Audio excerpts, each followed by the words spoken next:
नमस्कार साथियों, कैसे हैं आप सभी। आशा करता हूँ आप सभी अच्छे होंगे और मस्त होंगे। चलिए तो शुरू करते हैं आज का विचार। तो आज का विचार है आपका, you were at the back of the line when God was sharing wisdom. It means यानी इसका मतलब है कि भगवान जब है ना बुद्धि बांट रहे थे, तब आप लाइन में सबसे पीछे लगे थे। यानी कि जब आप लाइन में सबसे पीछे थे तब भगवान बुद्धि बांट रहे थे, है ना। ये आप लोगों ने कई बार सुना है, लेकिन हमने क्या किया है, इसी लाइन का हिंदी से अंग्रेजी में ट्रांसलेशन कर दिया है। आपको ट्रांसलेट करना यदि आता है तो इजीली किसी भी सेंटेंस का आप बना सकते हैं, कोई कठिन काम नहीं होता। लेकिन अंग्रेज लोगों ने यदि इसका कुछ और बनाया हो तो कृपया करके आप उसे याद कर लें। मैं आपको ट्रांसलेशन करना सिखा रहा हूँ, तो वही चीज़ मैं आपको बताता हूँ, वही मैं विचार बना देता हूँ। ठीक है, तो चलिए आज के है ना वोकैबलरी की चर्चा करते हैं। तो देख लीजिए, ये वोकैबलरी लिखी हुई है।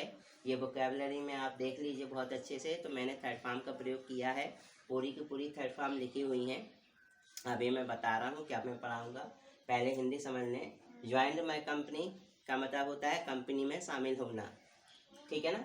फिर दूसरा है डन योर होमवर्क यानी गृहकार्य करना। तीसरा है ब्रोकन द लॉ यानी कि कानून को तोड़ना। फिर उसके बाद है पेंटेड द हाउस यानी घर को पेंट करना, पोतना, ठीक है। फिर है एक्टेड इन द प्ले। तो एक्टेड इन द प्ले या जी प्ले जो लिखा है यहाँ के, इसका मीनिंग खेलना नहीं होता है, इसका मतलब होता है नाटक, किसी नाटक में कार्य करना, ठीक है। उसके बाद है आपका स्टिक द पोस्टर, यानी इसका मतलब होता है पोस्टर को चिपकाना। तो यहाँ पे स्टिक जो लिखा है इसका मतलब होता है चिपकाना। फिर है एक्सेप्ट माई प्रपोजल। तो इसका मीनिंग होता है प्रस्ताव को स्वीकार करना। प्रपोजल माने प्रस्ताव, मेरे प्रस्ताव को स्वीकार करना। किक द बॉल यानी कि गेंद को लात मारना। आप बॉल की जगह फुटबॉल भी कर सकते हो आप, है ना।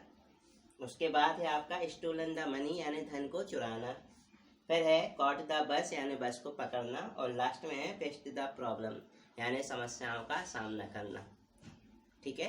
चलिए, तो आज मैं आपको बताने जा रहा हूँ प्रेजेंट परफेक्ट टेंस।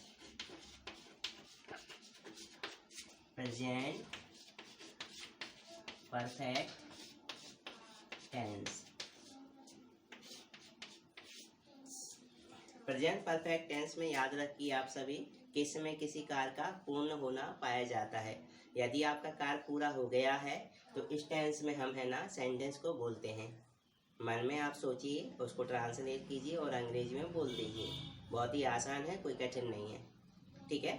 जैसे अपने यहाँ कभी मेहमान आते हैं तो अपने पूछते हैं, और भाई चाय पानी हो गया, तो इसको कैसे बोलेंगे, हैव यू टेकन टी और नॉट।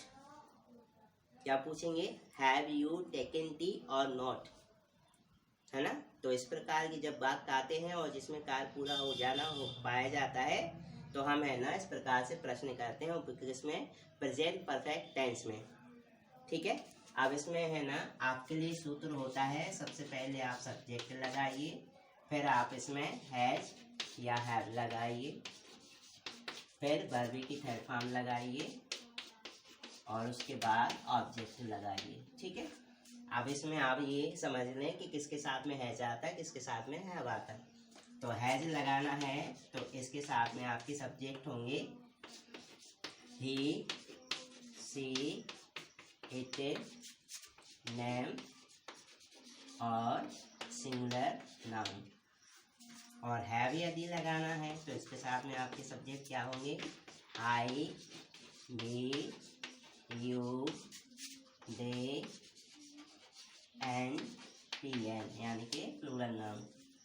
हैज इनके साथ में आता है, हैव इनके साथ में आता है, ठीक है ना। जैसे हमें सामने वाले से किसी भी प्रकार की बात करनी है तो हम क्या करते हैं, क्वेश्चन में ही करते हैं, फिर उसका उत्तर आपको पॉजिटिव और नेगेटिव में देना पड़ता है। तो बस आप ये चीज़ याद रखें, ठीक है ना। हैज किसके साथ में आएगा, इनके साथ में आएगा। हैव किसके साथ में आएगा, इनके साथ में आएगा। ये आपको ध्यान रखना है विशेष रूप से, ठीक है। अब इसकी हिंदी पहचान क्या है, तो इसकी हिंदी पहचान होती है चुका है, चुकी है, चुके हैं, या फिर या है, ई है, ये है, यानी लास्ट में है जरूर आएगा, ठीक है। आता है इसलिए पता चलता है कि ये परफेक्ट टेंस है।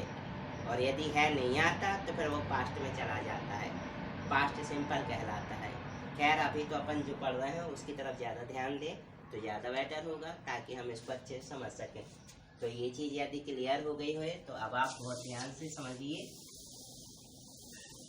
कि आपको करना क्या है। आप बिल्कुल सिंपल सेंटेंस बनाएं, शुरुआती, कोई कठिन नहीं बनाना, ठीक है। पहले आप खुद के बनाएं फिर दूसरों के। तो अपने खुद के कैसे बनेंगे, आई हैव से। किससे बनेंगे, आई हैव, ठीक है। अब आपके लिए पता है कि भाई फर्स्ट फॉर्म क्या होती है, ईट, सेकंड फॉर्म क्या होती है, एट, और थर्ड फॉर्म क्या होता है, ईटन, होती है ना। फर्स्ट फॉर्म क्या होती है, प्ले, सेकंड फॉर्म क्या होती है, प्लेड, और थर्ड फॉर्म भी क्या होती है, यही, ठीक है। तो हमें क्या चाहिए, हमें ये चाहिए, थर्ड फॉर्म चाहिए। क्या चाहिए, थर्ड फॉर्म। हमें और किसी से मतलब नहीं है, ना इससे ना इससे ना इससे, ठीक है। हमें चाहिए थर्ड फॉर्म, तीसरा रूप। वर्ब के हम 5 रूप बना सकते हैं। क्या बना सकते हैं, 5, लेकिन हमें उससे कोई मतलब नहीं है, हमें चाहिए तीसरा फॉर्म, ठीक है ना। जब हमें तीसरा रूप मिल जाए बस हमारा सेंटेंस बन गया, आई हैव ईटन। अब आप यहाँ पे ये प्रयोग नहीं करें ना ये प्रयोग करें, आप तो सीधे सीधे थर्ड फॉर्म का ही थर्ड फॉर्म रखें, ठीक है। आई हैव ईटन यानी इसका मीनिंग क्या हुआ, मैं खा चुका हूँ या मैंने खा लिया है। दो दो बात हो सकते हैं, मैंने खा लिया है या फिर मैं खा चुका हूँ, ठीक है। अब क्या खाया है इसके बाद जोड़ दो, क्या खाया, आम खा लिया भाई, आम लिख दो, ठीक है। I have eaten a mango, है, तुमने खा लिया, यू हैव ईटन, हमने खा लिया, वी हैव ईटन, उनने खा लिया, दे हैव ईटन, है ना। उसने खा लिया, ही हैज, ध्यान सुनना, ही हैज ईटन। उस लड़की ने खा लिया तो सी हैज ईटन, ठीक है। राम ने खा लिया, राम हैज ईटन। श्याम ने खा लिया, श्याम हैज ईटन। बबीता ने खा लिया, बबीता हैज ईटन, है ना। कविता ने खा लिया, कविता हैज ईटन। बहुत आसानी से, कोई कठिन नहीं है, बिल्कुल सरल है, बस आप माइंड में सोचें, ठीक है। अच्छे से ध्यान से देख लें, कोई कठिनाई नहीं पड़ती है। अब फिर से वही, आई हैव आपका है ही, बस वर्ड की थर्ड फॉर्म चाहिए, तो ये हम लिख चुके हैं। उठाओ शुरुआत से, I have joined my company,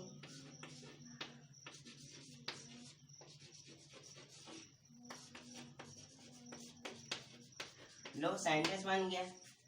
अब इसकी हिंदी निकालें तो फिर वही चुका चुकी चुकी आना चाहिए, फिर या ये आना चाहिए। तो मैंने अपनी कंपनी को ज्वाइन कर लिया है, यानी कि मैं अपनी कंपनी में शामिल हो चुका हूँ, ठीक है। मैं अपनी कंपनी में शामिल हो चुका हूँ। तुम अपनी कंपनी में शामिल हो चुके हो तो यू हैव ज्वाइंड योर, यहाँ पे याद रखना है, यहाँ पे इसका है ना पजेसिव केस होता है, इसलिए मैं आया। यू का पजेसिव केस क्या होगा, योर होगा, ठीक है। तो योर आएगा, मैं नहीं आएगा। You have joined your company, आपने अपनी कंपनी ज्वाइन कर ली है, ठीक है ना। और यदि आपके लिए करना है, क्या भाई आपने होमवर्क कर लिया, have you done your homework, क्या पूछेंगे, have you done your homework, हाँ मैंने अपना गृह कार्य कर लिया है, yes I have done my homework. नहीं किया है तो no I have not done my homework, clear. हाँ, उसके बाद ब्रोकन द लॉ यानी कि कानून को तोड़ना, तो फिर वही आई हैव ब्रोकन द लॉ, मैंने कानून को तोड़ दिया है या मैं कानून तोड़ चुका हूँ। देखो है ना आसान। अब इसके बाद जो सब्जेक्ट है वो बदलते जाओ, सब्जेक्ट पर बदलना है, बाकी सब जाएंगे तहीं रहता है, आपको कोई नहीं करना। हेल्पिंग वर्ब का याद रखना है, हैज हैव किसके साथ में आनी है, ठीक है ना। मैं कानून को तोड़ चुका हूँ, I have broken the law. तुम कानून को तोड़ चुके हो, you have broken the law. हम कानून को तोड़ चुके हैं तो we have broken the law, ठीक है ना। वह कानून को तोड़ चुका है तो he has broken the law, ध्यान रखना। चलिए आगे बढ़े। तो बिल्कुल सिंपल है, छोटे छोटे बनाएं, कोई बड़ी बड़ी बनाने की आवश्यकता नहीं है। ये हमने सारी की सारी चीज लिख दी है, आप इसी को सहारा बना लें और बनाते चलें। तो बस आपको क्या जोड़ना है, आई हैव और फिर ये जोड़ते चलें, फिर यू हैव, ठीक है, फिर ये जोड़ते चलें। उसी के बाद ही हैज, याद रखना ही हैज आएगा, फिर ये जोड़ते चलें। हैं, चलो देखो कैसे, कोई सा भी ले चलो। एक्टेड इन द प्ले, तो चलिए, I have acted in the play, you have acted in the play, he has acted in the play. इनमें कोई बदलाव नहीं करना अपन को, देखो सेम टू सेम है, हमने केवल यहाँ बदलाव हर किया है। तो देखो I have acted in the play यानी मैं नाटक में कार्य कर चुका हूँ, यानी मैंने एक्टिंग कर ली है ना। अब तुम कर चुके हो तो यू हैव, और वह कर चुका है तो ही हैज। हो गया ना क्लियर। चलिए अब इनको आपको बनाना है अच्छे से, ध्यान से, ये आपका होमवर्क भी मान लीजिए। अब कुछ है ना स्पोकन के सेंटेंस जो कि है ना आप और हम सभी बोलते हैं। कैसे बोलते हैं तो देखिए, ये हिंदी में लिखे हुए हैं, आप देख लें। पहला है तुम पिता बन गए हो, प्रेजेंट परफेक्ट टेंस है ये भी, ठीक है ना। तो इसको अंग्रेजी में कैसे कहेंगे, तो इसको अंग्रेजी में कहेंगे you have become a father.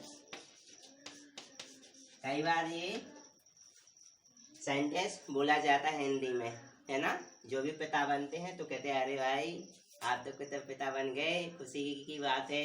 तो क्या बोलेंगे, you have become a father. माँ बन गई तो आ मदर, ठीक है। बुआ बन गई तो आ आंटी, ठीक है ना, अन आंटी सॉरी, है ना। जो भी बन जाए वो यहाँ पे आप बदलते जाना, ठीक है। चलो उसके बाद मुझे 100 रुपये का नोट मिला है, तो ये भी देखो भाई परफेक्ट टेंस है। तो इसको कैसे बोलेंगे, तो इसको बोलेंगे आई हैव फाउंड, मिलने को लोग बोलते हैं फाउंड, ठीक है। फाइंड की ये थर्ड फॉर्म है। आई हैव फाउंड आ 100 रुपये नोट, ठीक है। आई हैव फाउंड आ 100 रुपये नोट, आ या फिर आ नोट ऑफ 100 रुपये, ठीक है। दोनों में से कोई भी आप यूज कर सकते हो।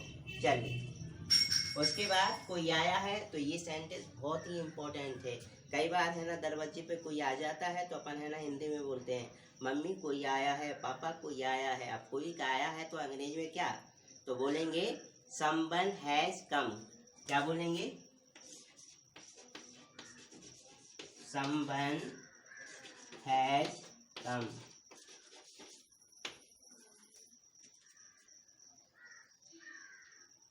ठीक है। हाँ, उसे बुखार है, तो ये भी कई बार बोला जाता है उसे बुखार है, उसे सर्दी है ना। तो कुछ भी है तो उसके लिए क्या बोलेंगे, ही। उसे यानी कि ही, लड़की है तो she, he has got a fever. सर्दी है तो आ कोल्ड, ठीक है। यहाँ पे आप बदल जाएंगे, बीमारी बदलती जाएगी, ठीक है। चलिए आगे देखते हैं। कुत्ते ने मुझे काट लिया है, तो कई बार क्या होता है कुत्ता भी काट लेता है, तो अब उसको भी सेंटेंस बनाना है, तो क्या बनेंगे, हैं, है ना। द डॉग हैज, काटने को बोलते हैं बाइट, है ना। तो इसको बनाएंगे बिटेन टू मी, है ना। The dog has bitten to me. फिर बस छूट गई है या ट्रेन छूट गई है, अब इसको अपन को बनाना है, तो कैसे बनाएंगे, तो बस के लिए अंग्रेजी और ट्रेन और बस दोनों के अपन बना सकते हैं आसानी से।